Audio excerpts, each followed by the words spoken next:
Hey there! Thanks for listening to the INFEMIT podcast, where we want to challenge the people of God to see the realities of their context and reflect on and reformulate concepts such as mission, missionary, mission field, holistic mission, and more. Hi everyone, I'm Tori Greaves, INFEMIT's Director of Operations. Welcome to our conversation series on Untangling the Narrative, in which we are examining colonial theologies that developed in particular contexts, as well as local forms of hope and resistance that emerged in the face of those challenges. Today is the first part of our conversation with Shadia Qubti and Tony Deik, who will help us untangle the narrative of Christian Zionism and other theologies that are used to justify violence and oppression in Palestine. After we have a chance to understand the background and effects of this theology, in our next conversation, we'll explore areas of resistance and ways people are faithfully witnessing in the face of ongoing oppression, inequality, and injustice in Palestine. The way this will work is that Shadia and Tony will start by giving us some context, and after that, we will open it up to conversation with the rest of the INFEMIT community members on our call. So before we go any further, Shadia, Tony, why don't you both take just a moment to introduce yourselves in your own words? Yeah, good morning. I'm speaking to you here from the unceded and traditional territories of the Musqueam, Squamish, and Tsleil-Waututh Nation, known as Vancouver, Canada. I am originally born and raised in Nazareth, Israel, Palestine. I've been living in Canada for the past few years. I am currently working at a local United Church called Trinity Grace. Been very involved with the Palestinian theological space, trying to articulate and engage in matters of life and death as we have been experiencing this in the last 2 years. So I'm really happy to be with you and try to untangle some of the context that I come from and trying to navigate at this time. Good morning, everyone, or good evening, good afternoon, maybe. Tony Deik here, speaking from Cochabamba, Bolivia. We've been living here for the last 8 years, I think now, having been forced to leave Palestine in 2017. I'm originally from Bethlehem, Palestine. My wife is Bolivian. And a very easy way for Israel to kick Palestinian families out is when someone marries an international. It's a very easy way to have one less Palestinian family. So we're now part of the 7 million Palestinians currently in the diaspora. I currently work with our ministry back home, Bethlehem Bible College, as associate director for our new ministry, our new institution, the Bethlehem Institute for Peace and Justice. I'm also a networking team member and a board member of the International Fellowship for Mission and Transformation, INFEMIT, who is hosting us here in this gathering. It's a pleasure to be with you all. Great. Thank you both for joining us and for being willing to set the table for this conversation. It would be helpful to understand just a bit about how colonial theologies emerged and developed over the years in your context. Can you tell us the story from your perspective? Maybe we start with you, Shadia? Sure. It's an interesting question. It's really hard to kind of or maybe I should say, especially at this time as a Palestinian, I think these existential questions of why is this happening? What is the source of it? Where is it coming from? And to some degree, have I done anything? Has my values or what I believe in has contributed to the devastating situation we see ourselves? And part of my research, I really focused on looking at North American indigenous understandings of land and engaging with it as a Palestinian. I think one of these root causes for me currently has been seeing how the Book of Joshua has been used as a weapon against indigenous peoples for centuries. I mean, it didn't start in Israel. Even going back to European colonizers who came to the Americas, They saw themselves as the new Israelites and indigenous peoples as the new Canaanites, people basically who can be dispossessed because God had given the land to someone else. Scholars in North America like Robert Allen Warrior in his seminal essay, Canaanites, Cowboys, and Indians, or Steve Newcomb's book, The Pagans in the Promised Land, they see and they expose how European settlers and later American colonizers explicitly used the Joshua narrative to justify taking indigenous lands. And the logic is quite simple, but devastating at the same time, right? God promised the land to us, the new Israelites. Indigenous peoples are like the Canaanites, they're obstacles to the promised land. So therefore, their removal is not just permitted, but divinely mandated. So we are fulfilling God's plan. We're not committing theft or genocide. Again, and this is not metaphorical, and I think this is what shapes policy. It appears in different sermons justifying the expansion westward, right? It was used to legitimize the breaking of treaties, forced removals, creating the reservation system. And we see it in Palestine. I think the same framework has been transported back to the Holy Land to apply to Palestinians. Even if you look at Nur Masalha's book, The Bible and Zionism, early Zionist settlers and their Christian supporters used Joshua to frame Palestinians as obstacles to Jewish return. The land was promised to the Jewish people. Therefore, Palestinian presence, my presence, becomes theologically problematic because we are the new Canaanites in the way of prophecy. And Christian Zionism took this even further, reading Palestinian existence as literally obstructing the fulfillment of biblical prophecy and the return of Christ. I say that because this is about me. This is about my family. This is about who, like my upbringing, and seeing myself as a Palestinian Christian, carrying on the ancestry of the first witnesses who were there at Pentecost, and etc. Many of us can trace our lineage, so we become obstacles. So I think just the theological way that it works is that the conquest narrative is the blueprint. And this really brings this existential question: is the problem in the interpretation or is the problem in the text itself? Joshua provides a simple formula. God gives the land, therefore there are people there, so these people must be removed so God's will be done. This makes dispossession not just acceptable, but holy work. I mean, even if you look in my church now, we have this study group on the book of Joshua, and we're trying to kind of look at it not just from a Palestine perspective, but it's especially how it's been done here in North America. I mean, interestingly, in Joshua 2:9, Rahab talks to the two spies that come in. So it's coming from the mouth of the Canaanite, where she says, "I know the Lord has given you the land, and that the fear of you has fallen upon us." Excuse me.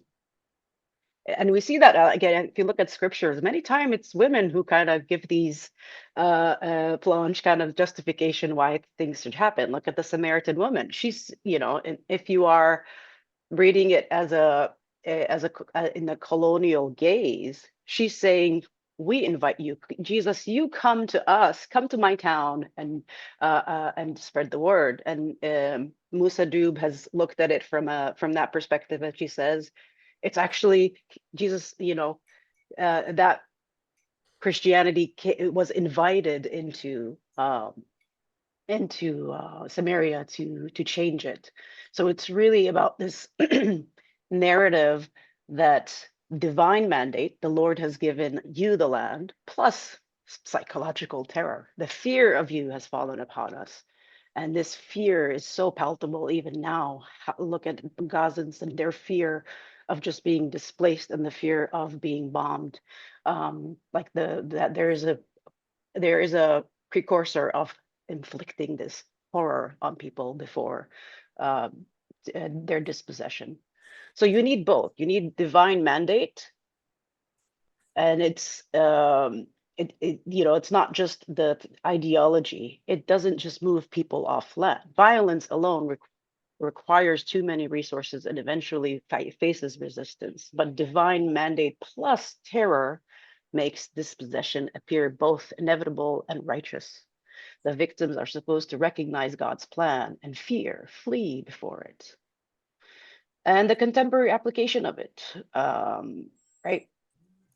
Palestinian liberation theologians like Naim Ati and Mitri Rahib have actively shown how these interpretations still shape policy today. Settlement expansion is justified as Jewish people returning to biblical lands. Military operations are framed and called and named as necessary to secure the promised land. So Palestinian resistance is cast as defying God's prophetic plan. And Christian Zionist organizations in North America have been raising millions to support settlements, explicitly citing biblical promises. So the parallel is very direct. Just as indigenous peoples in Americas were told their presence violates God's plan for Christian civilization, we see it now as Palestinians we are told our presence obstructs God's prophetic timeline. Just let that sink in. I mean, we're talking about people, living people today, not just reading the Bible in this vacuum of some time in the past. It's being actively used today. Yeah, thank you, Shadia.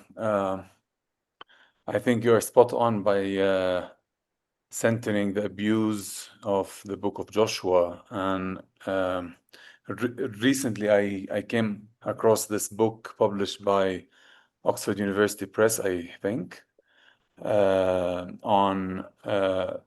it's called The Joshua Generation by Rachel Haverlock. And it shows how David Ben-Gurion, the first prime minister of Israel, who was not a confessing Jewish believer, like he's not a Jew, like he's not a practicing Jew, but he held Bible studies at his home, studying the book of Joshua with his commanders and generals and all of that. And the book shows how like the idea was for them to borrow and use language from the book of Joshua to justify and legitimize the establishment of Israel. Yeah, so 100% the book of Joshua has a long history of abuse, really, by Christians and Jews to legitimize settler colonialism and oppression. Our question, if I understand correctly, is on generally the history of this theology that legitimizes Palestinian oppression, and the book of Joshua is definitely part of it. And this theology has come to be known as Christian Zionism, and there are different definitions and ways on how to understand Christian Zionism. And my working definition personally is one that I borrowed from Colin Chapman. Basically, it's any Christian theology, regardless of the purpose, the intention, any Christian theology that legitimizes the Zionist settler colonial project. And there are debates, of course, as Shadia mentioned, among scholars of Christian Zionism, how to trace and how to understand this strange phenomenon. And you have people like Stephen Sizer, traces it back only to the 19th century with dispensationalism.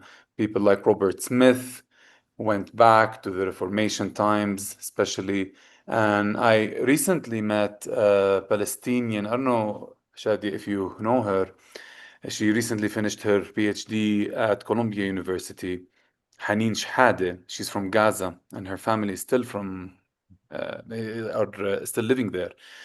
And she's arguing in her PhD that this idea of Jewish connections with land and all of this can be traced back even further to the times of the Crusades. And of course, anyone who can who reads the Old Testament would notice immediately, from the book of Deuteronomic history, which Joshua is a part of, and the ending of Deuteronomy, the idea of returning to the land and all of that. Anyways, but I would like in our short time just to speak about two moments of this Christian Zionist history. One is dispensationalism, as rightly noted by Stephen Sizer. And dispensationalism for me is a key phenomenon or a key theology if we want to understand the Christian Zionist phenomenon, especially now living in Latin America. Because dispensationalism started in the 19th century, 1830s, by someone called John Nelson Darby in the UK. It wasn't successful there. And then John Darby started traveling to the US for a period of 16 years. Roughly, he spent half of them living in the US, disseminating his theology. And then what struck me looking at how Christian Zionism arrived here in Latin America is that immediately, almost immediately after John Nelson Darby started preaching his theology in the US, it was immediately exported to Latin America via one of the quote-unquote disciples of John Nelson Darby, which is Scofield. I don't know if you've heard about the Scofield Reference Bible. So Scofield basically popularized John Nelson Darby's dispensationalism by writing basically a Bible commentary and putting all of the dispensation stuff there. And this Scofield founded one of the most successful Latin American missions in Central America, and he started in Guatemala especially.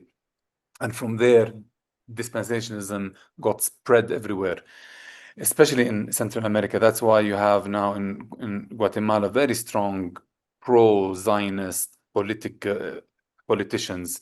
And a recent study by a researcher from the Hebrew University shows that whenever evangelicalism grows in any Latin American country, the Zionist policy grows. So like you can see it. He did a quantitative study looking at, for example, UN votes.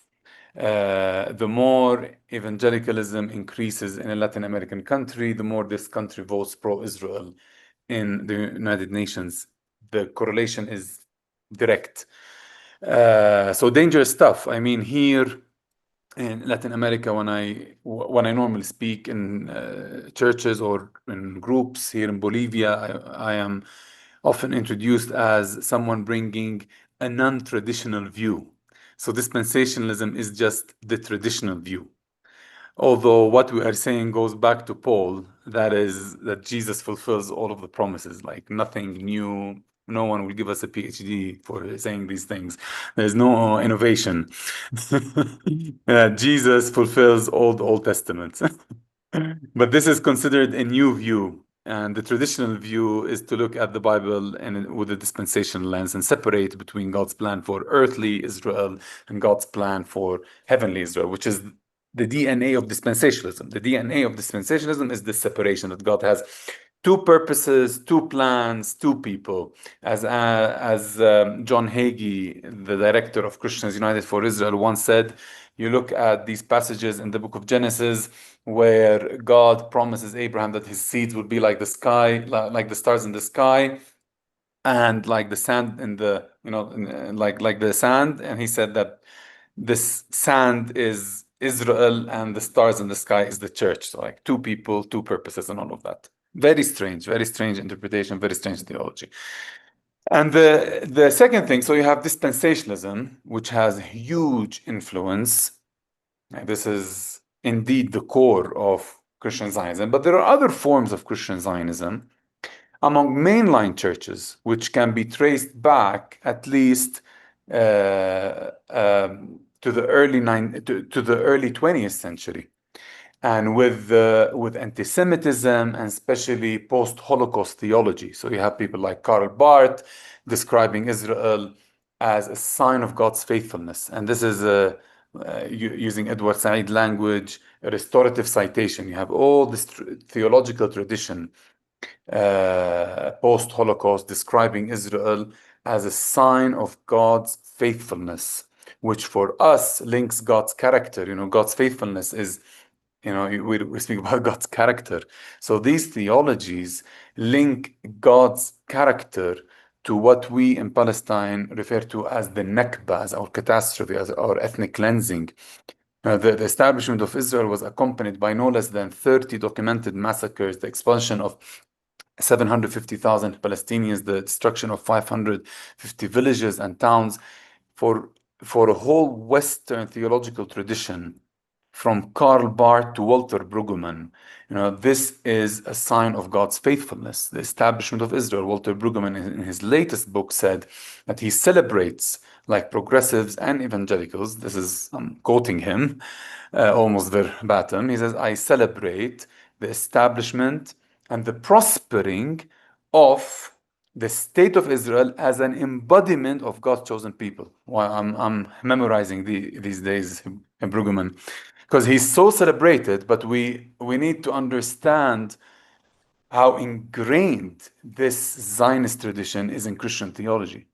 We are facing an octopus from every angle, right? And let alone Catholic Christian Zionism, and big scholars like from Notre Dame University, Anderson, Gavin da Costa, who was teaching at the Pontifical University of Rome. These people legitimize, they have their own Zionism. Gary Anderson, for example, wrote a whole article, Why Catholics Should Be Zionists. He's a professor at Notre Dame University. And he argues from scriptures, from history, and also from the Second Vatican documents. The two documents in particular, the Nuestra Aetate and the Gentium, the Novum Gentium. So these are two key documents that came out of the Second Vatican Council that Zionist Catholic theologians are relying on to argue their case, because these documents give a privileged position to the Jews. You have this tradition, post-Holocaust tradition, that Jews are not, that there is an exceptional status for the Jews always. They have a special covenant. And it is interesting to note that it's a dangerous thing for Jews to have an exceptional status in Christian theology, because this is what led to anti-Semitism to start with, that Jews are different. Jews killed Jesus, so this legitimizes anti-Semitism, and now Jews are exceptional, different than other people, different than other human beings. They have a special covenant, so this is now weaponized to use to legitimize Palestinian suffering. So this Jewish exceptionist theology keeps coming back, right? So yeah, just wanted to highlight these two moments of Christian Zionist history. One, dispensationalism that affects a lot of the global South, including Latin America. And the second moment in Christian Zionist history is this post-Holocaust theology, or post-supersessionist theology, which is really Jewish exceptionist theology, or Israel-centered theology, that is very popular among mainline churches. Wow, there's a lot for us to chew on there. Like you said, Tony, an octopus with so many tentacles. And I appreciate both how you connected this to the various different contexts in which we're all living and facing this, and current manifestations today. In fact, that's where I'd like to go next, to talk a little bit about how this looks in people's lives, the way it affects and manifests. What do you see in our world today that was brought about through these colonial theologies? And you might also share how it affects your own life and the life of the people around you in your communities. Yeah, I could start with my personal story. I have been living in the shadow of Christian Zionism for 15 years. I only became a committed Christian in 2010. If you had spoken with me in 2009, I was an atheist, technically. It didn't have anything to do with Christianity. I come from a Catholic background, and I remember I used to go only to Mass twice a year, Christmas and Easter, and I couldn't guantar. I couldn't hold staying during the Mass. I needed to go out to smoke my cigarettes. And meanwhile, listening to the homilies and thinking, oh, this is all very irrelevant. Anyways, but I had a spiritual experience in 2010. I came to Christ.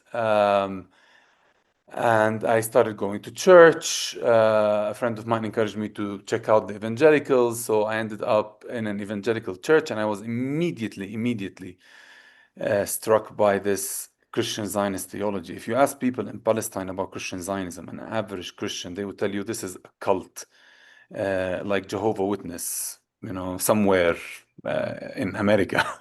This is what an average Palestinian would think about Christian Zionism. But I was surprised to find this as a central theology in the evangelical church. And now, of course, the more I know, the more it gets worse. It's never better. So Zionism in mainline churches, mainline theologies, Catholic Church, you name it, from every corner. So this is an example of how it manifests for us in Palestine. It's a huge stumbling block. It's a huge stumbling block to the gospel.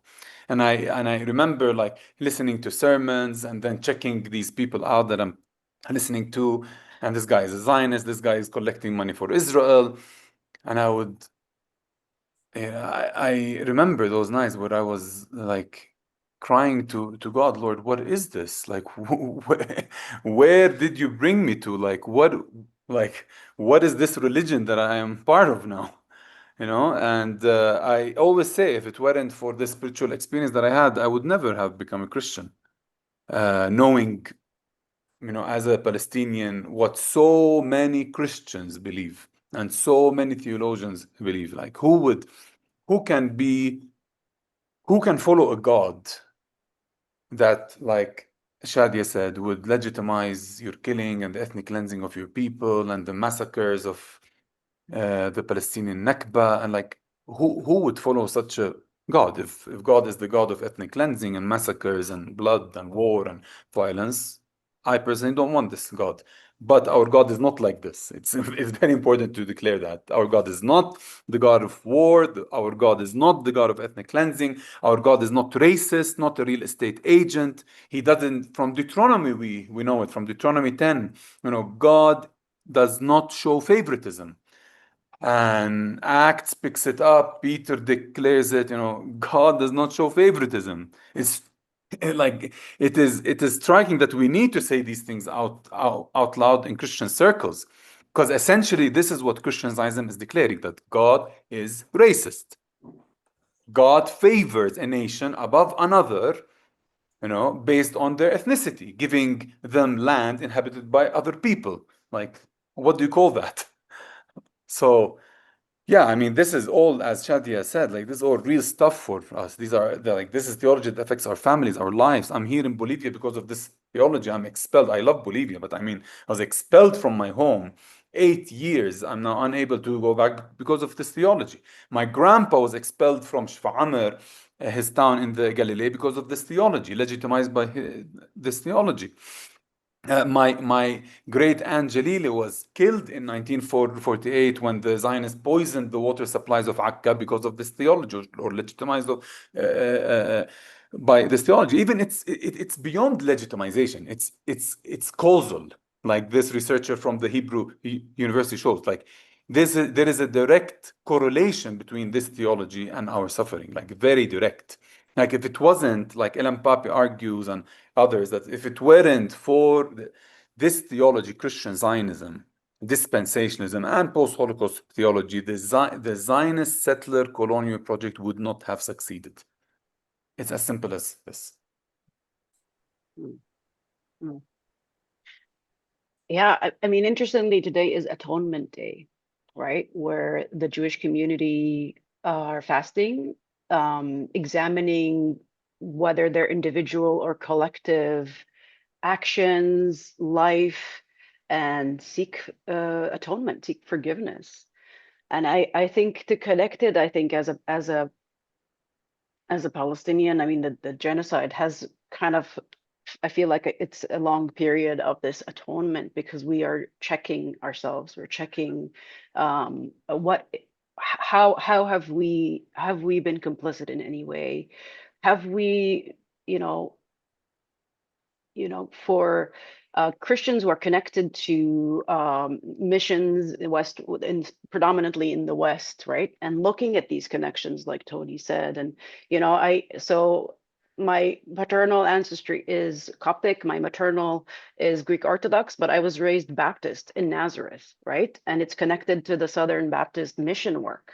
My family benefited from people who have come and saw the dire situation during the Nakba, and started a school and to help the community there, predominantly the Christian community among them. But part of this process has been to look at my own denominational connections. And I was pretty much saddened to see that the Southern Baptist Convention has a documented patterns of using theology to justify racial hierarchy.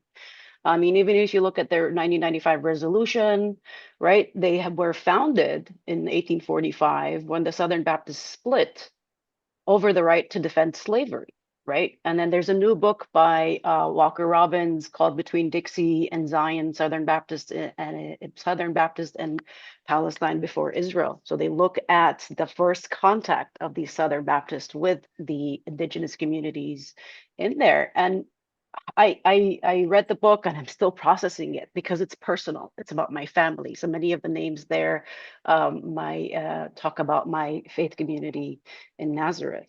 But they use the same framework of determining who is civilized versus who is backward.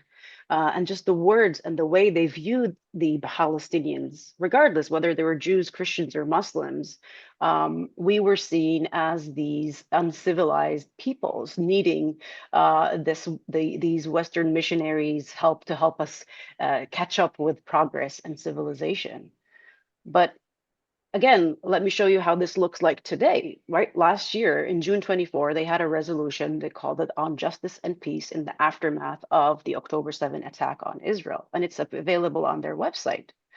So what does the resolution say? They deny moral equivalence between Israel and Hamas.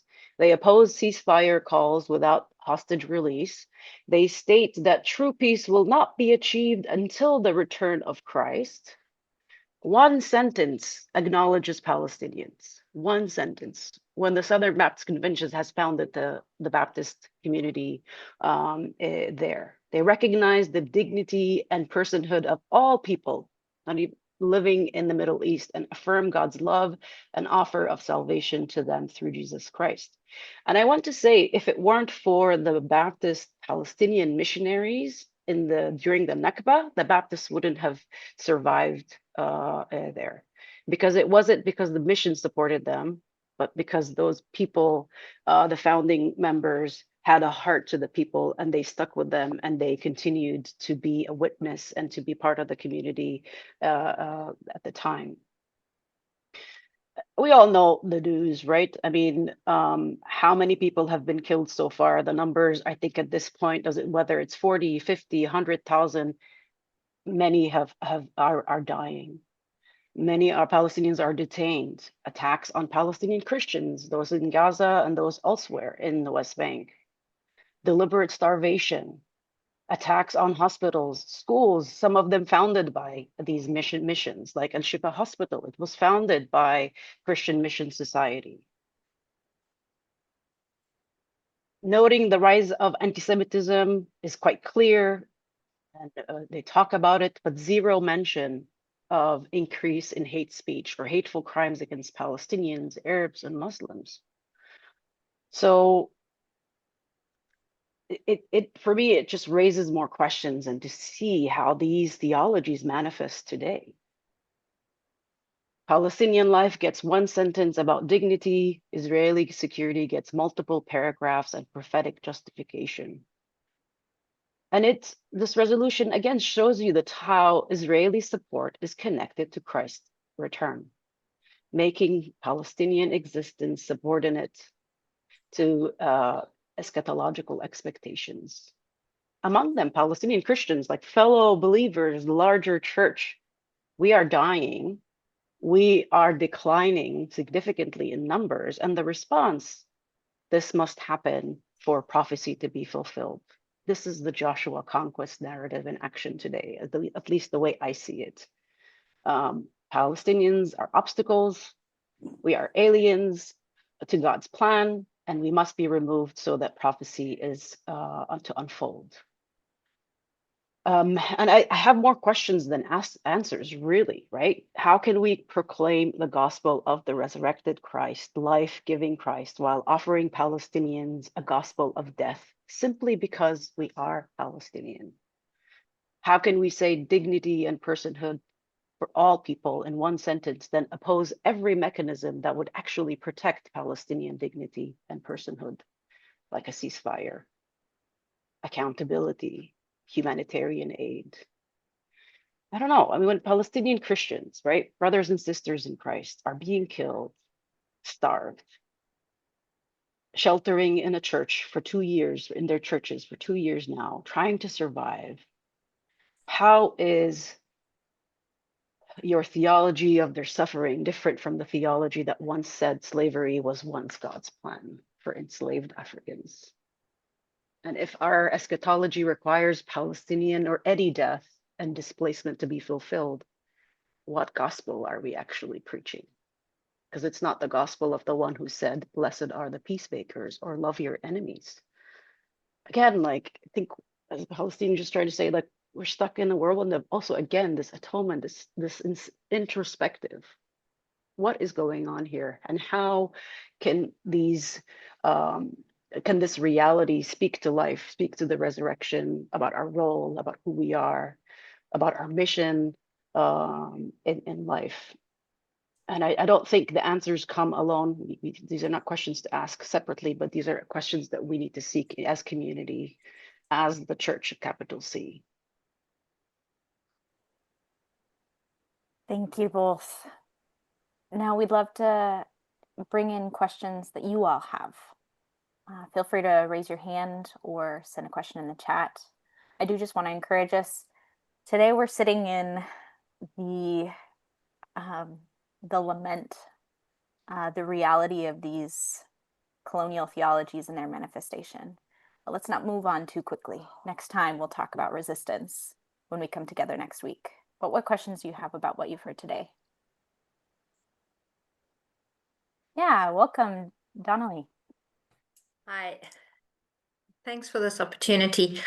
What I find challenging is when we encounter Palestinian evangelical Christians who perpetuate this Christian Zionism.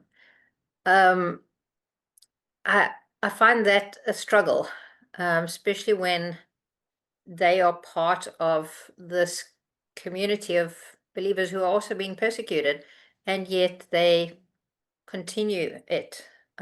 What would be that underlying motivation? Is it deception in terms of, in the same way that many in our contexts are deceived, or has it got some other kind of motivation? I would say, I mean, it is hard to analyze people's sins, right? But it is corruption. Like we know them. I mean, the pastor in Bethlehem, the Baptist pastor that is ultra Zionist, his children, we used to go to the same school together. And I remember I couldn't believe it when I became a Christian, when I heard his sermons and saw the name of his son, I'm not gonna mention names, speaking at the Washington Summit of Christians United for Israel. I was like that. I will never forget that moment. I was horrified. How could this happen? Corruption. They're corrupt. Like they have special privileges with Israel. What I cannot even dream of having. I was born in Jerusalem. I cannot enter Jerusalem except with a military permit. They travel freely. They cross Jordan with VIP privileges. It's full corruption. I mean, always. And this is normal. Nations that are occupied and under oppression for so long, it is very natural and normal for collaborators to emerge. Like, let's put it this way. For collaborators to emerge. Everywhere this exists. And this is what is happening. Thanks. Yeah, I think for me, I don't know. I'm really I as someone who grew up in Israel with as a minority in a majority Jewish, right? The Uncle Tom syndromes, like you are influenced by what the majority claims who you are, and you're constantly unintentionally trying to appease that. So I think there's a survival element there. I can't speak of why people choose to take this. There's an element of perhaps that's one way to survive. Mind you, like Tony said, there's a lot of privilege that come with aligning yourself with Christian Zionism, a lot of funding, and many churches struggle. So that's a form of, but I think it's also to do with how we understand, if I'd say like, tell me how you understand God, it says a lot. Do we see God as this victorious, conquering God? Or is it the God of the oppressed and the marginalized, who's always put aside? And I think a lot of the understandings of who God is really reflects right now, because is God the God of empire, or is he God of the marginalized and the poor? And these are really embedded, like deep things. And I think sometimes as you are in your survival mechanism, you don't have time to step back and look at the larger issues. It's similar, I mean, again, if looking at Rahab's contested actions in the story of Joshua, and why did she do what she did, and how is she perceived from a Palestinian perspective, right? I mean, it's a complex, multi-layered, but it needs to be examined again. And I think it's not easy to see God as the God of the poor, because he seemingly in the worldly views, he's defeated, and no one wants to be defeated, right? We want this conquering, great, soft powerful God. And it's in our hymns, it's in our songs, it's in our liturgy that we seem to kind of focus on this victory element. And what does victory mean when there's war and death? Also here, there are different realities that we live in Palestine and different and different colonial moments. So Shadia is talking from what can be described as a post-colonial moment, as Palestinian citizens of Israel with Israeli passports, Israeli nationality, and all of that. So a Baptist pastor in I don't know, in Nazareth, in Haifa, having this Christian Zionist theology is a bit different than a Baptist pastor in Bethlehem having that, right? Sure. Yeah. Thank you for your question, and thank you both, Shadia and Tony, again. Any others? I see another question in the chat from Donnelly. I think this discussion of understanding the character of God is vital, but how does one juggle the image of a conquering God through his quote-unquote chosen people, as opposed to the new kingdom ushered in by Jesus? Lovely question. It's an excellent question. And I think, again, like for me, I think reading more writings not coming from the dominant voices, but coming from the margins, whether it's indigenous, Latin America, like look at, and this is really, I mean, maybe a preemptive for the next session, like how do we kind of move past this, or what's the countering? And I think for me, my journey at this point is asking the question, seeing it that I'm not alone in this, and Palestinians aren't the only ones who have been victims of this theology. So what can I learn? What wisdom can I learn from siblings who have experienced this before me? What can I learn from their wisdom? And I think there's a lot of literature coming from different voices and who are struggling with similar question, because again, going back, is the issue, if the text is problematic, how do we make sense of it? How, and again, meaning making is the job of the collective. Don't read the Bible alone, right?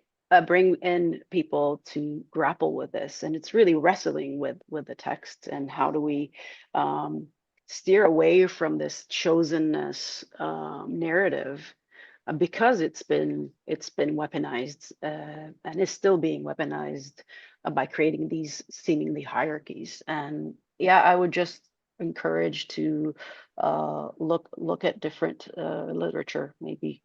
Don't look at empire for an answer, but maybe look at other contexts. But the thing is as well, just, sorry, Tony, it's just so violent, the Old Testament. It's just so in your face that often I'm just tempted not to read it. Yeah. And I understand that it's the Bible in its entirety. I get it, but it makes me sick, many parts of it. Yeah. That it's then so hard to juggle. It feels so opposed. So that's one of the things I struggle with, because so much of Christian Zionism, they're quoting Old Testament over and over and over and over. It reinforces their narrative and and I find that so difficult, because that's quoting my Bible at me, and it's parts of the Bible that I really struggle with. So that to me is one of the big struggles. Yeah. If I can absolutely. add, yes, I mean, this is, I think, the struggle of all of us. I always struggle with the book of Joshua, always have. But let me share with you two thoughts here. First, I think there is a tendency, especially among Protestants, to just flatten the Bible. And I think this is wrong. So flattening the Bible, meaning like a verse from Ecclesiastes, and I love Ecclesiastes and I wrote about it, but we put it as equivalent and equal to the red letters of Jesus. No, it is not like this. In liturgical churches, what I love about liturgical churches, at least in the Catholic, Anglo-Catholic traditions, sometimes Lutheran, there are readings, right? We read from the Old Testament, from the Psalms, from Paul, or the epistles, and then the Gospels. But then normally we sit to read the Old Testament, but we stand with incense. And in the Anglo-Catholic tradition, and I think they took it from more ancient traditions, we used to attend an Anglo-Catholic church in Cambridge, UK, and the priest would come to the center of the church with a huge amount of incense, and he would chant the gospel. This is the gospel of Christ, right? But we sit to hear Exodus, even Genesis, Joshua, etc. So there is a difference, like the flattening of the Bible. And I'm a Bible scholar. I did half of my PhD on the Old Testament. I love the Old Testament, but the Old Testament is the background to the New Testament. It is not the New Testament is not a footnote to the Old Testament, as some Old Testament scholars like to say. And I heard this several times from prominent Old Testament scholars that I personally respect very much, that they love the Old Testament so much. I love the Old Testament also, but the New Testament is not a footnote to the Old Testament. This is the first thought. The second thought is that, and this is maybe a bit dangerous, we need to leave space for a violent God, especially those of us who adhere wholeheartedly to nonviolence. And we see the violence of God also in many of the teachings of Jesus. For example, the parable where Jesus says if God charges his servants to be stewards, and if these stewards abuse people, then when the Son of God comes, he will, these are Jesus' words, he will cut them to pieces. And there will be gnashing of teeth. Cut them to pieces, right? This is Jesus' language. Now, how does it apply to us as Palestinians? When I am commanded and I adhere wholeheartedly to the Sermon of the Mount as our constitution, as our Christian constitution, as this alternative community that is meant to display an alternative way of living, when I adhere wholeheartedly to the Sermon of the Mount, to the likes of Benjamin Netanyahu and his radical terrorists, basically Smotrich and Ben Gvir in his government. So I'm commanded to respond and to resist non-violently, and I continue doing that. And imagine that at the end, for us who believe in the day of judgment, as Luke puts it, at the end, God will just welcome them with flower and balloons. So he commands us to be peaceful and non-violent and all of that, and he welcomes the oppressors and the terrorists as if nothing happened. The non-repentant oppressors. Is it possible? Like, there is something wrong here. You know? So it is liberating for us who are oppressed to think of God that he will make things right at the end. And for those who oppressed others, he will make it right. He will make it right. It's not our business to know how and to imagine and depict and proclaim it out loud, and this becomes our gospel. But at least we should include and tolerate. For me, this is a liberative aspect of any eschatology. The violence, the eschatological violence of God, for me, it's part of my liberative eschatology. It liberates me. Like Muslims in Gaza, when they are oppressed and they see their children massacred and maimed, and what do they shout? Hasbi Allah wa ni'mal wakil. What does that mean? God will judge. I cannot do anything now. I'm oppressed, I'm hopeless, but God will judge. So having a peaceful God who accepts everyone at the end with flowers and balloons, regardless, oppressors and abusers and all of that, no, it doesn't. It doesn't fit. It doesn't make sense. But the problem is that when Christian Zionists and this colonial theology that proclaims the violence of God, in the hands of the powerful, like that God, his violence is at the side of the oppressors who are oppressing others and doing all the horror. So God is with them, with the powerful against the powerless. This is so as one liberation theologian once said, like, it depends on where the violence is. And in my case, what I'm saying, I'm not saying the violence here and now, but at least to factor in God's violence and to allow a bit of violence on the behalf of God in the eschaton.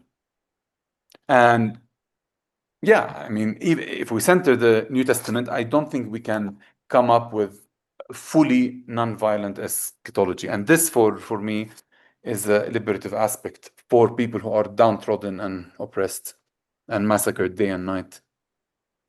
Well, thank you again to all of you for your questions, particularly to you, Shadia and Tony, for setting the table and being willing to bring a really challenging conversation forward today and wrestle with it. We certainly haven't gotten anywhere hopeful yet, but that's why we want to invite you back next week, where we talk about how you and others are resisting this and how we can be part of that.